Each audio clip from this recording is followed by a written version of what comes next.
ये कहानी है अफ्रीका की। ये वो बर-ए-आज़म है जिसके बारे में दुनिया ने सबसे ज़्यादा गलतफहमी और अफवाहें फैला रखी हैं। लेकिन सच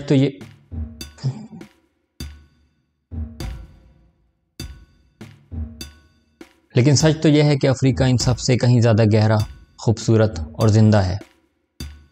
अहले इल्म बर-ए-आज़म अफ्रीका को द मदर कॉन्टिनेंट यानी माँ बर-ए-आज़म भी कहते हैं। क्यों? क्योंकि ज़िंदगी की कहानी यहीं से शुरू हुई। यही वो धरती है जहाँ इंसान ने पहला सांस लिया, पहला कदम रखा और पहला ख्वाब देखा, और फिर तरक्की की वो राहें निकाली जिन पर आज सारी दुनिया चलती है। और शायद यही वो जगह है जहाँ से हमें इंसान होने का मफ़हूम दोबारा सीखने की ज़रूरत है। इंसान बर-ए-आज़म अफ्रीका में पिछले 50 लाख साल से रह रहे हैं। दूसरे बर-ए-आज़मों जैसे ऑस्ट्रेलिया के बरक्स इंसानी इर्तिका को बयान किए बगैर अफ्रीका की कहानी अधूरी है। मेरा नाम शहीर आदिल है। मैं फ़ोटोग्राफ़ी और दूसरे मुल्कों के सफ़र के बारे में मालूमाती वीडियोस बनाता हूँ। आप मेरे सफ़रनामे मेरी वेबसाइट www.shahiradil.com से ख़रीद सकते हैं। इस तरह की मज़ीद वीडियोस देखने के लिए चैनल सब्सक्राइब करें।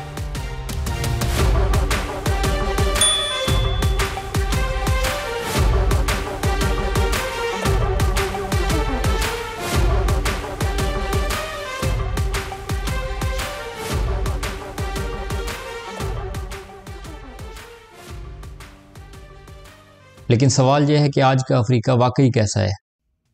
क्या वही जैसा हमें मगरबी मीडिया दिखाता है? गुर्बत, बीमारी और जंगें? बिल्कुल नहीं।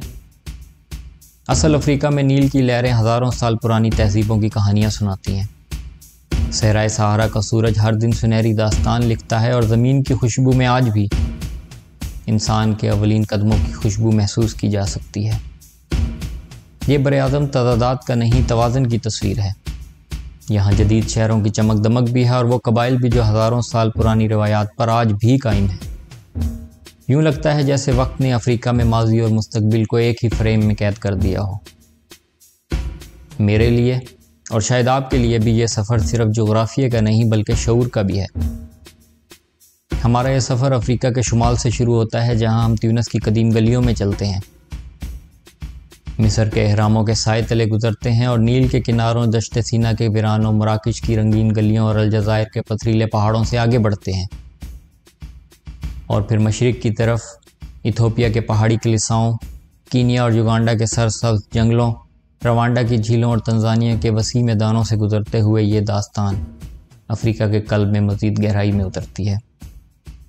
ये वो जगह है जहाँ ज़मीन और इंसान का रिश्ता इतना गहरा है कि माजी और हाल एक साथ धड़कते महसूस होते हैं, और आखिर में एहसास होता है कि अफ्रीका को समझना दरअसल इंसान को समझना है। आइए सफ़र का आगाज़ करते हैं। जहाज़ जैसे जैसे उतरने के लिए ज़मीन के करीब आ रहा था, मेरे दिल की धड़कन भी उसी हिसाब से बढ़ती जा रही थी। हर बार की तरह दिल में वही हल्की सी बेचैनी। शायद लाशऊरी तौर पर जहन में होता है कि हवाई सफ़र का सबसे ख़तरनाक मरहला लैंडिंग है, या शायद नई जगह जाने का खौफ और नए लोगों से मिलने का जोश होता है। यही सोचते हुए मैंने सीट बेल्ट थोड़ी और कस ली।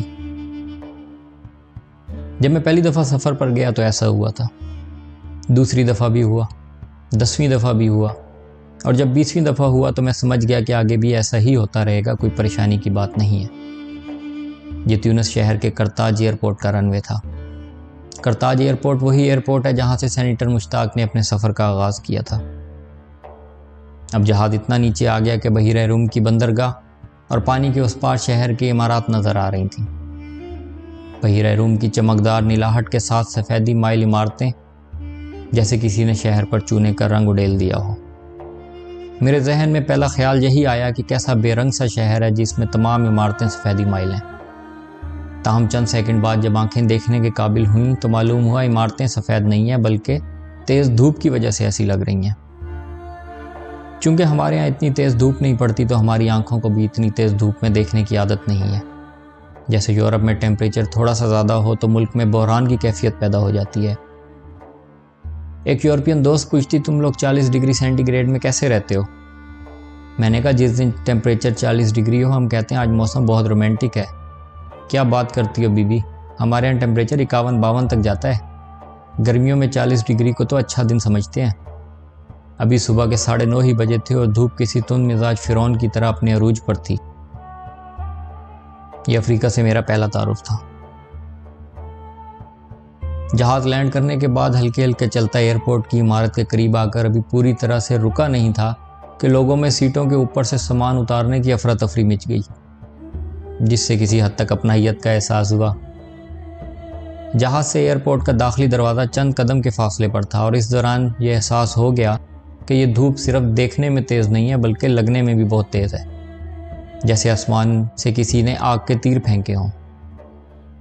शोमई किस्मत के मेरे आगे चलने वाले जोड़े को भी अपने ख़ानदानी मामला डिस्कस करने के लिए जहाज़ और इमारत के बीच की जगह ही मिली थी।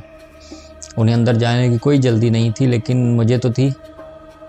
मैंने चंद कदम रुककर गहरी सांस भरी। चंद साल पहले बेगम के साथ एक दूसरे मुल्क में घूमते हुए पैसों की ज़रूरत पड़ी। हम एक बैंक के बाहर लगी ATM मशीन से पैसे निकालने पहुंचे। अपनी गपशप में यह ख्याल नहीं रहा कि जिस मशीन में मैं कार्ड डालने की कोशिश कर रहा हूँ वो ATM मशीन नहीं है, कैश डिपॉजिट मशीन है। कैश डिपॉजिट मशीन पाकिस्तान में तो कम ही नज़र आती है, अलबत्ता अक्सर मुल्कों में बैंक के बाहर लगी होती है। देखने में बिल्कुल ATM मशीन की तरह, लेकिन इसका काम पैसे देना नहीं, पैसे लेना होता है।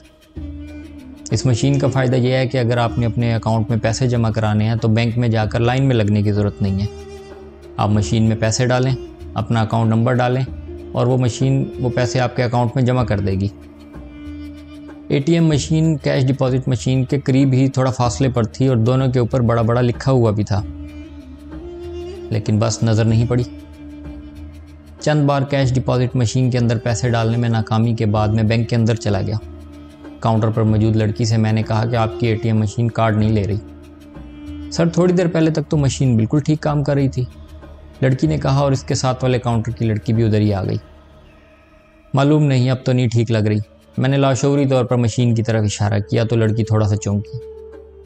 सर, आप कौन सी मशीन में कार्ड इस्तेमाल कर रहे हैं? लड़की ने पूछा। उस वाली में। मैंने शीशे के पार मौजूद कैश डिपॉजिट मशीन की तरफ इशारा किया। सर, वो कैश डिपॉजिट मशीन है, ATM मशीन उस तरफ है। लड़की ने जवाब दिया और मजाल है मुझे ज़रा भी शर्मिंदगी महसूस हुई हो। सर, आप किस मुल्क से हैं? लड़की ने पूछा। इंडिया से, मैंने पूरे तमादी से जवाब दिया। दोनों लड़कियां भी क्या सोचती होंगी कि भारतीय कितने अकल से पैदल होते हैं। पाकिस्तानी और भारतीय देखने में एक जैसे लगते हैं और अलबत्ता भारतीय दुनिया में हर जगह मौजूद हैं और ज़्यादा तादाद में मौजूद हैं, इसलिए ज़्यादातर लोग अंदाज़ा लगाते हुए मुझे भारतीय समझते हैं। करताज एयरपोर्ट पर मैंने धूप से बचने को कतार तोड़ी और अंदर पहुंच गया। अव्वल तो किसी ने ध्यान नहीं दिया होगा, देखा भी होगा तो यही समझेंगे कि देखो, भारतीयों में ज़रा तमीज़ नहीं है। इस तरह की मज़ीद वीडियोस देखने के लिए चैनल सब्सक्राइब करें।